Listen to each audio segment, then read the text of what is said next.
Greetings, everyone. This is Stirring It Up with Chef Beee Live. We're here at Iwi Fresh. Iwi Fresh is kind of quiet today because they're out partying at Piedmont Park, but we have our little party here. I'm here with one of my clients, Rashid Njai. Hello. Hello. Nice to meet you. Mr. Cool and Calm. Today we're talking about food, culture, wellness, and resilience. And he's going to tell us a little bit about what he means by that. But I just wanted to share with you, we're just going to do a very simple offering today. You know, we just got back in town from Tallahassee, Florida. We had our book tour this weekend, which was awesome. And I was telling Rashid, I was like, man, I don't know what to make, but I want to keep it simple. So I'm going to show you guys how to make a very quick and simple breakfast hash with items that I got from my CSA, Patrick City Farms, the basket. So very simple breakfast hash. That's what we're going to make today. All right. So without further ado, we're going to talk a little bit about that, but we want to focus on food, culture, wellness, and resilience, and what that actually means. Sure. Brother Rashid, thank you so much for joining us today. It's good to be here. It's good to be here. Yeah, I come here on the show from the spirit of really trying to reconnect and reaffirm our connection with food. Mm-hmm. So when we're talking about food, culture, resilience, and wellness, I really think it's about really just connecting back to our culture and our original, connections with food, the earth, and really just being at peace with your body, with the world, and with what you put in your body. And I love that. Yeah, and I think that's what I'm talking about when I'm talking about resilience. I think so. In my day job, I see all the numbers, right? Mm-hmm. So I see how obesity is basically taking over. Obesity, diabetes, all of these diseases that are preventable, right? That are very preventable, and a lot of it is prevention through diet, through exercise, and drinking water. Not only that, and I think bringing the culture piece in, a cultural shift in how we view food. Yes. So when we think about, because Dr. Njai is from Africa. Tell me what part of Africa you from? West Africa. Africa. I'm Wolof. Njai is Wolof, so I'm Senegalese, Sierra Leone. Wow, nice. Yes. And he's spent time over there with his folks. I'm from Guyana. There are folks who here are, they kind of move around, they transport themselves around the country, but they're from the South. We're from different places, and food is a very big part of culture. Absolutely. But because of our history, the foods that we have selected, the foods that we eat, those things aren't necessarily the best for us. Exactly. Right? And so we have to create a different relationship with our food, knowing that some of the foods that have been selected for us are colonialism inspired foods, slave inspired foods. And to your point, a lot of the foods we eat today now are a function of our resilience, right? Mm-hmm. So as a people, when we only have what we have, we make it work, right? We make it taste good, we make it and mindful in what we are eating and being aware of that. And so tell me a little bit about the work that you do in your nonprofit, Uphold. Sure. Tell them how that even got started. Yep. And tell them all about what Uphold is about. So again, I've spent the last, I would say, 15 years in public health, the last 10 years in government public health as part of a leading public health agency. And the work we did is looking at what factors help promote health, what factors allow communities to be resilient, right? So in looking at starting a nonprofit, I was like, well, I'm not going to start a new nonprofit, when there's a bunch of nonprofits out there already doing amazing work. Doing work in the food space, in the culture space, in the music space, just in the cultural affirmation and resilience space. So my thinking was, why don't I bring my expertise from public health, what I got trained in, and bring that to nonprofits? So really, Uphold is a nonprofit to support nonprofits. So we are set up to magnify, amplify, and support nonprofit impact. So, are you guys only supporting nonprofits? What about for-profit institutions So- that are about wellness? Absolutely. So we can partner with anybody. Okay. Like I said, our focus is nonprofits because we know they're on the ground, they're boots on the ground, doing the work in the community. They have the connections. They are uplifting the community, and Right. we want to help them do that easier, Right. more efficiently, and help them measure that, right? And Ooh, really just right. making sure we are measuring and making sure we're taking account for what is really being done and how it's being done. So, why is the measurement part of what you do so critical? Why measurement? Because I think we often lose sight of that, so we lose sight of our metrics and our measurement. So I think it's great to take pictures and have smiles and, you know, testimonials where it's like, you know, this organization did some amazing things for me and my family. But to be able to recreate it, to be able to take what we're doing here in Atlanta, take it to DC, take it to LA, take it to the Guyana, take it to other parts of the Caribbean and Africa, we need to be able to measure it. Right. So we can know what it is and we can replicate it Yes. somewhere else. I like that, the replication. Yes, yes. No, that's so important. And so when you think about just like your journey to wellness and your family's journey in wellness, because it's a journey, Absolutely. what kinds of things are you finding that you've had to shift and change as a result of your culture and the things that you've known from your past and how you were brought up around all of this? Sure, food, et sure. cetera? So, I mean, I think some of it is, again, being mindful and aware. I think some of the things that we like to eat are sometimes just what our body is craving for when we're stressed, right? So I know we all, as people of color, have eaten rice and starch. We love the Love it, starch, y'all, love the it. potatoes, the sweet potatoes, you know what I mean, cassava, all of that Love it. that I grew up with. I know I have to moderate that, right? I can eat that, but it's got to be Right. in proportion. Right. So if I'm eating some rice or cassava or something starchy, I make sure I at least have as much, if not more, fresh fruits and vegetables on my plate with That's that. right. You know what I mean? And so I'm really making sure I'm balancing. And balance looks like making sure if you're eating, you know, the good stuff that makes you feel good, also making sure you're eating the same things that are nourishing your body. Exactly. Yeah. No, and Yeah. I feel the same exact way. For me, you know, Guyanese food is delicious, but it's very rich in starch. I think that's the rest of the world, right? Right, People who don't have a lot of means eat a lot of starch, That rice, palm bread, wine, cassava, yeah. these things because they just fill you up. And you don't need to have all of the other stuff. But then when you see family members with diabetes, when you see family members having blood sugar issues, high blood pressure, because they're just eating very rich foods, you're like, wait a minute, I like this, I really like this, but let me do something a little different, or really try to reinvent those dishes where you can still remember, because a lot of our food experiences is about remembering Yeah. our past, Yeah.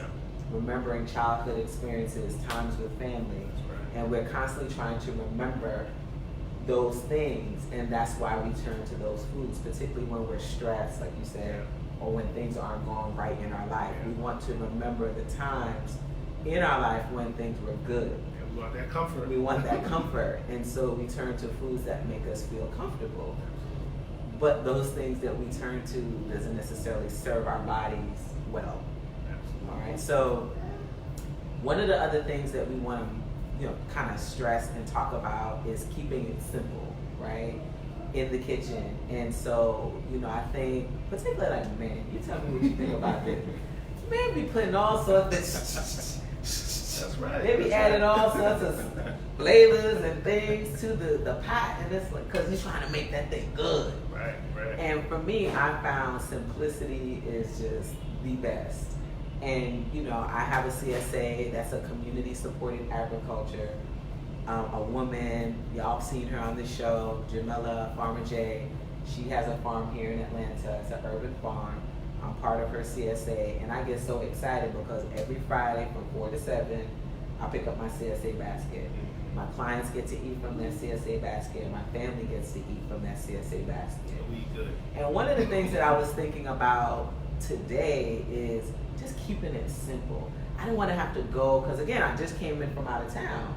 I didn't want to have to go and buy all this extra stuff. I'm like, what do I have in my kitchen? What do I have in this basket that I can make a beautiful, simple meal that's nourishing? Healthy, is grown from the farm, right? So everything's organic, everything is good. What can we make? And one of the things that I think people like to eat on Sunday mornings is like breakfast hash, potatoes, waffles. Yes. But we ain't even gonna do all of that extra stuff, right? We're gonna keep it super duper simple. And so, you know, I know people tell you you can't have potatoes, but you can have good potatoes in moderation. So you talked about moderation. Yes. So I don't eat these often, but this is actually the season for potatoes. And so since it's the season for potatoes, why not make some hash with potatoes? So what we're gonna do while Dr. Rashid tells us a little bit more about some of the things he's seeing on the ground, I'm gonna start cutting up these potatoes, all right? And then once I cut them up, and they're like succulent. They're just, y'all don't even know. These potatoes were just harvested just a couple days ago. You know what? You can actually taste one. You want to taste one? Just here. They're succulent. You actually just chew on potatoes. People don't realize it. All these things that you're cooking, y'all don't need to really cook it. You can just eat it raw. Isn't that good? That's It's delicious. very, very succulent, and they're going to be very creamy after we cook them. You know, I've never had a raw potato. You've never had a raw? That's delicious. Yes, raw potato. Yes, indeed. And so this woman, she takes pride in preparing, you know, the things that she puts in the earth. She takes pride in making sure that everything that's on that farm is organic. And that's the kind of folks that you really want to connect with that grows your food. You want that. You want that. So let me tell you, this is a skillet. It's hot. I'm gonna add, I know I've told you guys about, you know, watching your oil, but we're not gonna use a whole lot. I'm just gonna use What kind of oil is this that? is coconut, organic coconut oil. All right, so we're gonna add that. And then what I'm gonna do is I'm gonna just start adding this in, all right? And believe that's a lot of oil. It doesn't look like it is. It was just like a little drip. We may add a little bit more, but I don't think that we will need to. All right, I don't think that we'll need to. But we want to definitely think about keeping things really, really simple. You don't need a whole lot of ingredients. You don't need a whole lot of seasonings, because what we want to do also is, again, remember when food was simple. Remember when we didn't need to have all of these different condiments on our plate, right? To enjoy our food. And we want to kind of get back to the place where it was just simple, you know, potatoes. Right, when they talk about farm to table, that's really how we used to live. I mean, you literally go out to the garden, pick your food up, and you start cutting it up, eating it like you said. Yes, that's it. And maybe, you know, 5 ingredients. That's it. Or less, right? But not 10, 15. Because you know that's how people be cooking these days. All right, so I'll put this in here. Actually, this needs to get cut up a little bit more. Do you like breakfast foods? I love breakfast food. So yeah, and I think we have to be mindful of when we talk about breakfast what that actually means. Yes. It really means you are breaking a fast. And for me, that's a big deal because I usually go 12 to 16 hours. So I cut myself off at night. And then in the morning, I'm ready to break my fast. But I usually break my fast around noon, around noon, 1 o'clock. And I'm hungry. I'm hungry and I'm ready to eat. And because of that, I notice it makes me very intentional about what I put in my mouth. You're not going to eat sweets and sugar first thing when that's the first thing you eat at home. Exactly. Your body is going to crave just water, some real nutrients, some flavor, something that just tastes amazing. Like I said, that piece of raw potato was one of the best things I've ever. Straight up. So tell the audience what it tasted like. What did it taste like? So I feel like I tasted the true flavor of the potato. What I realized was, because I've never eaten a potato raw, I'm used to it being broken down, and I'm getting like the maybe 50% of what the potato actually tastes like. And I think what it helps you be mindful of is you don't need to overcook your food. You don't. Because I know a lot of times we overcook our food, or we cook it. Period. Like you said. A lot of people need to eat vegetables cooked and sauteed. Yeah, like all these extra things. All right. So once again, like we're kind of heating this up, right? We're cooking these potatoes. But I want you to try this. Okay. This is what did she call it? Shishito peppers. Shishito. So try it. Just eat it. Yeah, just eat it. No, just eat it. Just eat it. Enjoy it. Yeah. And tell me what you taste. Wow. Again, I just taste the flavor. Yeah. I taste just freshness. So like these peppers, like you feel like they want to be hot. Yeah, but because of the way they look. Right, but it's like a cucumber blended with pepper. Just yeah. Isn't that lovely? Yeah. And then one of your favorites, because I know I make this poblano stuffed pepper for you guys. The hot. That's the hot. That's the hot. So I want you to taste a little, because I want to add some of that to it, right? So look at this. You get to taste some of the things from the farm, right? So far we've put in 2 ingredients, right? Some peppers, some potatoes. And that tastes definitely uniquely different than like this one's a little bit more smoky, right? Then we're gonna add in some tomato, right? So I want you to try that. This is a tomato grown from the farm. Go ahead, try that. And I think the other thing that I'm present to as I'm eating this is you really want to savor it. Like I'm feeling myself taking a lot of chewing time. Taking time and to I enjoy think that's another thing when we talk about being mindful. Ooh, yes indeed. You talk about wellness. Gotta talk about that. Yes. Mindful eating. We had a show about that. Right. It's really about savoring your food and enjoying your food. Yes. Yes indeed. Now normally when I make hash browns or baked breakfast potatoes, I love having what is that? Onions. Right? But she didn't have onions in the CSA basket, so I was like, you know what? We'd be alright. Right. But what she did have some garlic. So I'm gonna use some garlic. So how did that tomato taste? It tastes like fruit. Right. Like fruit. Was it sweet? Sweet, juicy. Yeah. And again, picked day before yesterday. Yeah. Okay, so very, very fresh. Look at this garlic. This garlic is pungent. Just smell it, right? Very pungent. And I could eat this pepper. I could just take these and snack. That's what I'm telling you. Just snack on it, right? Aren't they amazing? Right. So we're adding all of these things in. We're gonna keep it that simple. That's it. That's all that's gonna go in. Done. And then just let it marinate. What's this? That's a cucumber. That's a cucumber. I know. That's a cucumber. So these are some more tomatoes, and this is like my natural tomato paste, right? The tomatoes. And I'm going to add this to the pot and just let it all just mix up together. So y'all, I'm telling you, keep it simple in the kitchen. It smells delicious. I We're love about it. to eat good. We're gonna eat good. We're gonna eat good. And then I have this amazing seasoning. I have an amazing seasoning that I want to share with you. You know, I'm all about trying to just manage the salt. You know this about me. Yes, we are salt sensitive. We are salt sensitive. Oh my goodness. And so what we do in place of salt, because really when you're craving the salt, it's really herbs that you need, right? And so we use just different kinds of herbs just to kind of take the place of that salt. Just smell that. And so this is called a herb de Provence. So this is a blend of like oregano, thyme, rosemary. And I've been making these potatoes because she's been giving me potatoes every week, but different kinds of potatoes. So You can switch out the potatoes. I can or switch black out. potatoes. Yeah, I can switch out the potatoes. Now, remember, I only put in a little drizzle of oil. Right, just a little. You see that? And the food basically starts sweating.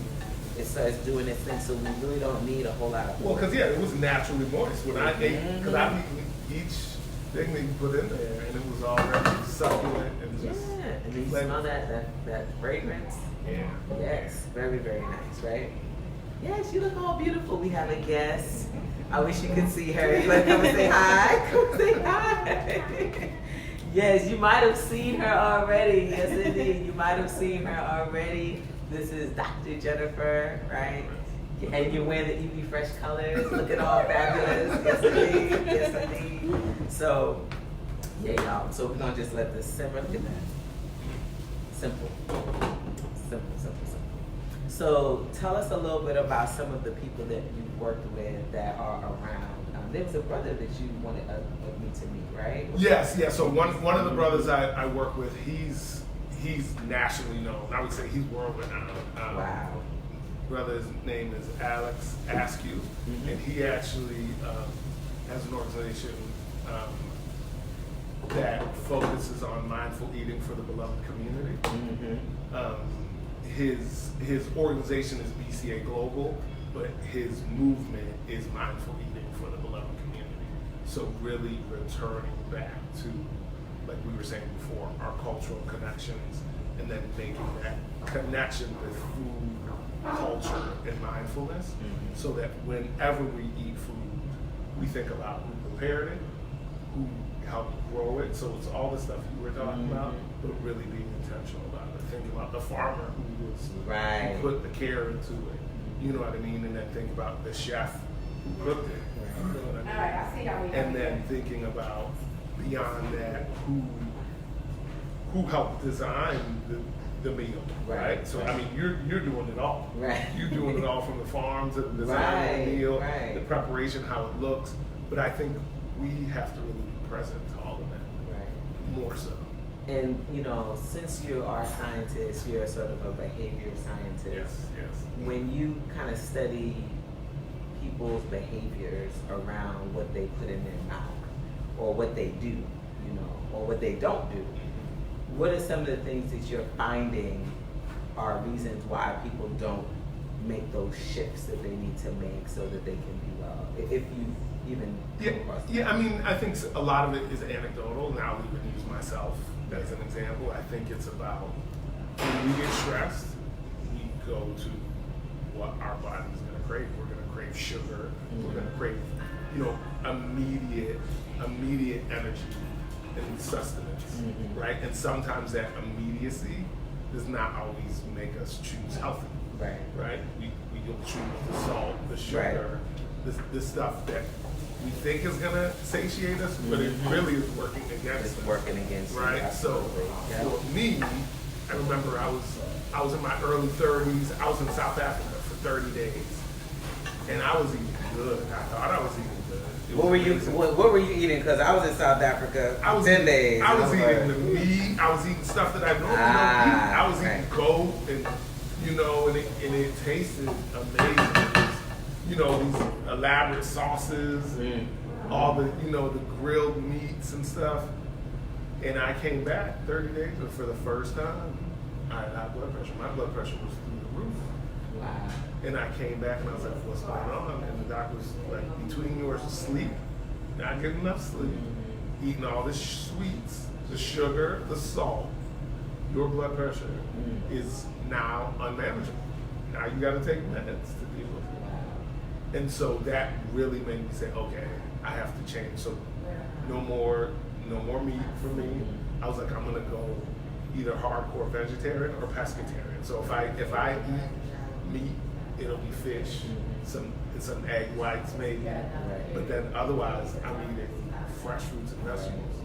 But see, it's so interesting. So you had this wake-up call with your doctor, but there's still people out there that have these challenges, and they're still doing what they want to do. And I don't know if you get a chance to have those kind of, the qualitative research aspect of what you do, where you're asking questions like, okay, this is going on. You know that if you eat this, you know this is what's gonna manifest and proliferate.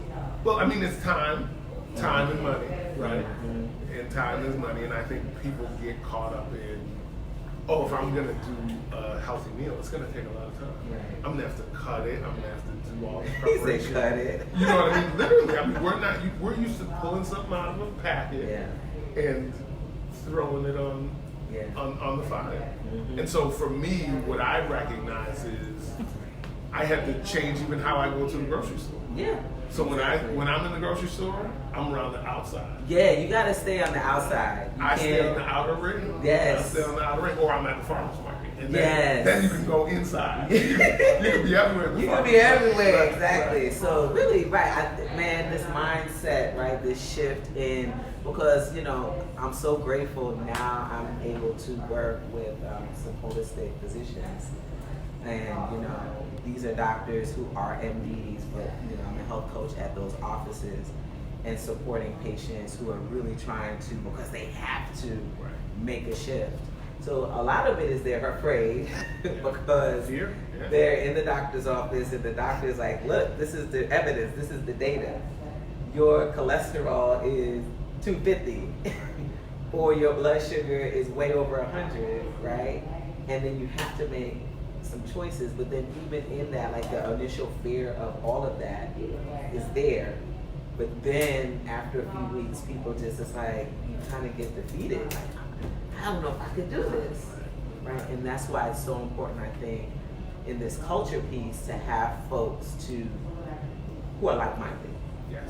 These people who, in your tribe, I like to say, who are doing similar things that you're doing, thinking the same way that you're thinking, and wanting to be well the way you want to be well. Because if, you know, you start eating differently with your family, they're like, what you doing? Right. Why you not down with us anymore? Right. What's really going on? You know, mystery loves company, right? And so we definitely have to ask ourselves, what do we want for ourselves? What do we want to create for ourselves? That's it. I did 3 pinches of salt, and that was good salt. Himalayan salt, right? What do we want to create for ourselves?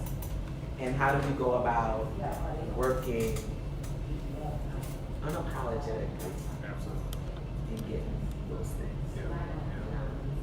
So, for the brothers out there, because you know, I know a lot, you're very passionate about wellness for men, black men. Yes. What would you say to the brothers out there that are not going to the doctor, you know, not taking their wellness and their health seriously? What would you say to them? I would say really think about what your goals are. Like really, where do you want to be? Where do you want to be in 2 years? Where do you want to be in 5 years and 7 years? And then work backwards from that and be intentional around that. Because I think for me, I often get so focused in being the protector, the provider for my family that I lose sight of taking care of myself, because you have to take care of yourself to be able to be the protector and the provider, right? I mean, it's like they say when you're on the airplane, if you don't put your mask on first, I mean, you can't go save somebody else. And I think we don't think about that in the chain of being a protector for our family, making sure you're there. Because when you're in the hospital dealing with your diabetes, or you had a stroke, you know what I mean, or whatever's going on with your mental or physical health, then your whole family's focus is, they're compromised, and then they're shifting to try to take care of you. And who's protecting them? Who's looking out for them? And so that's an interesting perspective. Yes. So I always try to be mindful, because we all should be looking out for each other, right? And I mean, even when you go to the grocery store, making sure before you walk in the grocery store, you know what I got to do? Take a deep breath. Seriously. Because I think there's sometimes where you're in such a rush because we're so scrambling. We're like, I'm going in for this, and that. And that's when you start grabbing the stuff that is unhealthy. You just go grab, because that's quick, that's easy. He said, take a deep breath. I love that. Take a deep breath and be mindful and be like, what or take a list, right? A list. Yes, a list and a deep breath and be like, what is the purpose of what I'm about to go by? What is my purpose? And I think because you were asking earlier, what usually gets people not having it on hand. Because if you're hungry, that's true. You're gonna go after something in a wrapper that's already prepared. But if I always keep cashews, I keep fresh fruits on me. Because then when I'm out and I'm hungry and I have an hour to get to where I need to go, I'm eating fruits, I'm eating nuts, I'm eating snacks, you know what I mean? Like you said, what was that green you had? Oh, we about to go and get it again. The Mizuna. The Mizuna. I'm telling you, like something like that, like it's a microgreen. Powerful. Oh my God. You're going to get to try it too. Literally, when I walked in, I was starving. I've eaten probably, what, 5 Yeah, you just sampled. pieces, You just sampled and something. I feel good. I feel good. I'm going to eat that for sure. Yes. All right, so this is almost done. Look at that. And you know what? I know that you don't try this often, but I want you to try today. I want you to try the citro mushroom. Okay. Just like a little rip of it. Go ahead. The Georgia mountains. It was harvested in the Georgia mountains. So this is what it looks like. You know, so it's not a regular old button mushroom, right? So this is beautiful citro mushroom. Smell it. Okay. All right. I'm gonna trust you. I'm gonna trust you. Just try. Let's see what happens.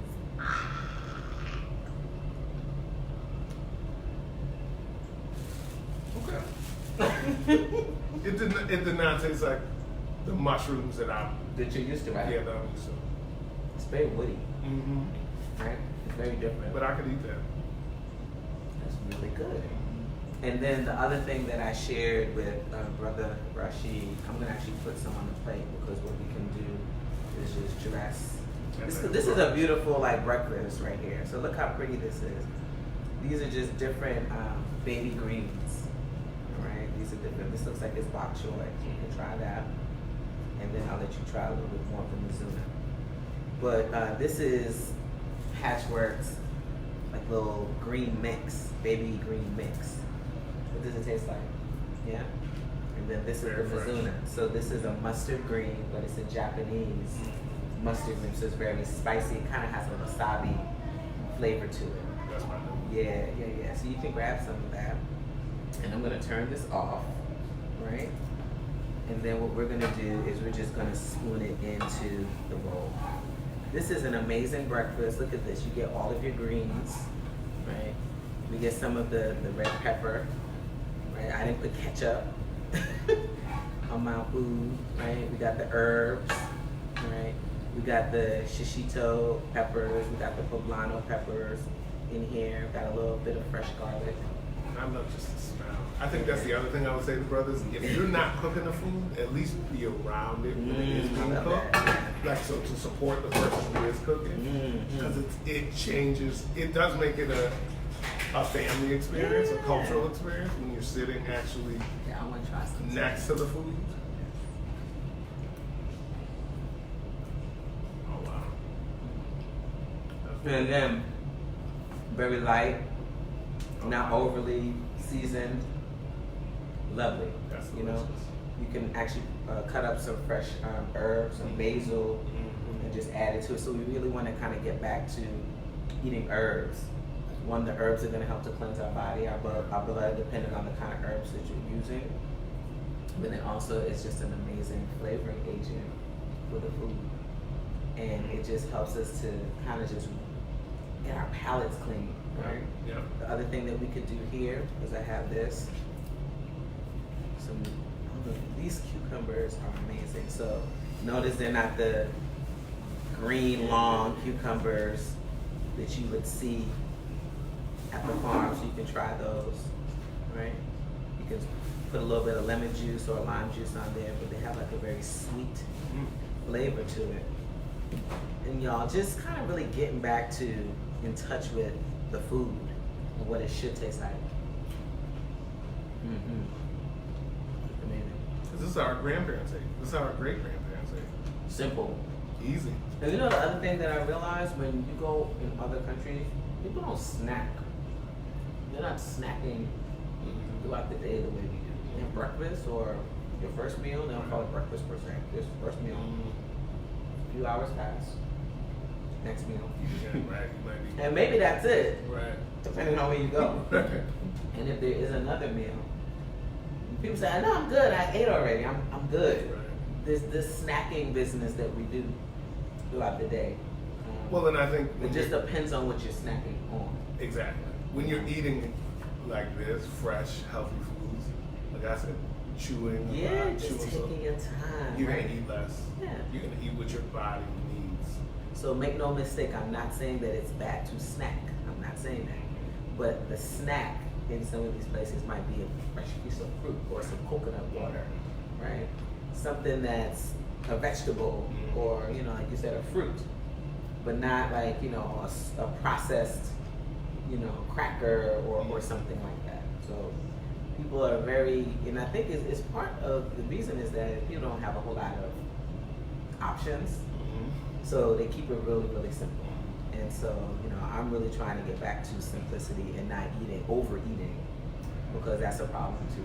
It's delicious. Yeah. All right, y'all. So tell them how they can connect with you. If there is a nonprofit out there that really wants to get some support around how to measure what you're doing better, Sure. do what you do better, you guys need to check out Uphold. Yes, Uphold. Our website is upholdnow.org.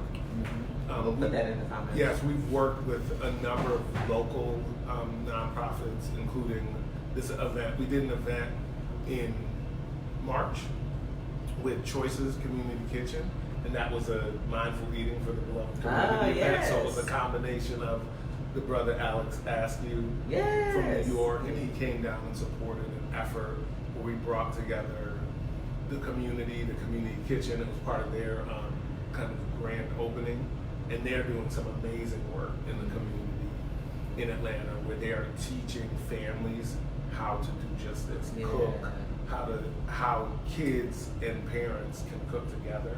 So it's a return to that culture, right? So everybody's a part of what's on the dinner table. Whether it's something one of the kids is actually picking the fruits and the vegetables, and then the family is cooking it together. You know what I mean? But it's again a return to culture, family, and mindfulness. Yeah, no, that's wonderful. And I think also, I know for a fact with my boys, when they're part of the preparation process, they're more inclined to eat what I'm making. You know, and I'm like, try this, versus here. Right, just eat. Right, here. If I say, no, you try this before, what do you think about this? You help cut it up. Take a piece. Well, you know, they're like, Mommy, that's not bad. So, you know, you're giving your children agency in the food prep process. And that's really what we want to do, because we don't want our children out there in these streets just like running rogue, Doritos. Anything. I mean, that's what we used to eat back in the day. I Just mean, right? Putting whatever in Bravos. Right, whatever. Now laters, quarter waters. All that. That's it. In Brooklyn. That's it. Sweet So- tarts, just candy, sugar for the whole summer. Yeah. But not like my daughter, she's 2 and she loves fruits and vegetables. Yes. She loves my food too. Yes. Yes. All right. So that's great. You have anything coming up? Any events that people need to know about? Not local, but we are committed to. You will see us in Atlanta. We're committed to still working with Choices. Good. We're working with other organizations to try to continue this movement around food, culture, resilience, and wellness. We are committed, and we are trying to not be local. We are purposefully trying to spread out and be global. Yeah, we're going to be in Africa. We're going to be in the Caribbean. That's what I'm talking about. All right, y'all. And so, like I said, I'll drop all of that information on how you can connect with Dr. Njai in the comments. I'm Chef Beee. 3 E's, be empowered, energized, and engaged. If you want to get our cookbook, you can go to the site and you can order your copy. If you want to learn more about essential oils, if you want to look at some of the past videos from any of these shows, definitely share it out. You know, invite somebody to check it out. We have a lot of information on the site. And if you also want to schedule a cooking class, I also do that as well. Or just schedule a chat with me. All of that information is on the site. All right, y'all. So we're gonna, wrap it up and have breakfast. We're gonna go eat, Have an amazing Sunday. And please remember to be mindful in what you're putting in your body and keep it simple. You don't need all those excess things that you think you need. Let's return back to the way food really, really tastes. All right? And you guys, will see you very, very soon. Peace.